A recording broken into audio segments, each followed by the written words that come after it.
This is the part 2 of the presentation for the students who are going into the 11th grade into the IB program next year.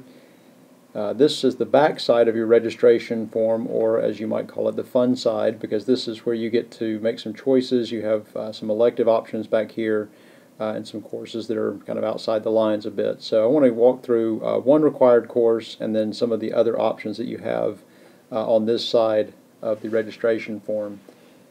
First thing that you need to be aware of, that you need to mark and circle on this form, is this course called TOK IB11 BOL. TOK stands for Theory of Knowledge, and BOL stands for Blended Online. This course is taught, as it indicates, in a blended online fashion. There are a number of different places you can fit it into your day, and at least some of those places allow you to still take an additional 7 classes without actually taking 7 face-to-face classes. In a blended online format, you meet with your teacher 1 day a week for a regular class period, or 2 days a week during an advisory shorter period, so you still have that face-to-face contact with your teacher, and then you do the remainder of your assignments, readings, forum posts to discussion boards, and uploads of required assignments using the iPad or a computer at your home. So that's one of the courses, and that's the only course on the back of this registration form that is truly set in stone. And again, that's TOK IB11 BOL. On the back of this form, you also have some choices. Most people during their junior year go ahead and take their IB elective. I've already mentioned 2 of those in the previous presentation. You can choose physics or environmental systems as your IB elective. On the back here we've got a couple of other ones. There's the psychology IB. There's also a geography or IB geography class. Either one of these give you a couple of choices for the type of elective that you may want to take.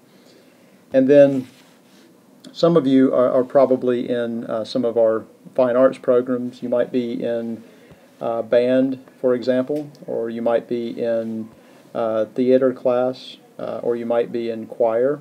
And if you're in those classes, rather than take an IB elective in your junior year, you should continue with those programs. You should stay in band if you are liking band and want to continue it. You should stay in choir if you like singing.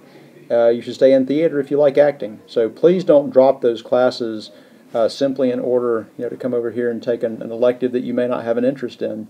What you'll do in these cases is you'll take theater or choir or band as a junior, and then during your senior year you'll continue taking band or choir or theater, and you'll add on the additional theater IB if you're taking theater, or you can add music IB to band and choir. This does not involve adding an additional class to your day.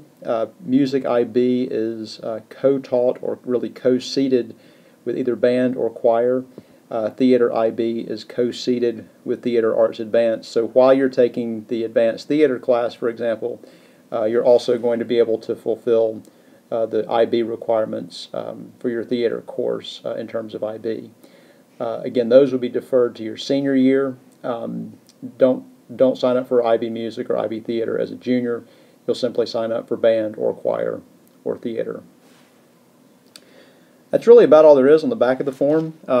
You have some other elective options. Certainly if you have room in your schedule and you want to remain in an academy, those are certainly really good options. If you want to play a sport, you have athletics on the back here.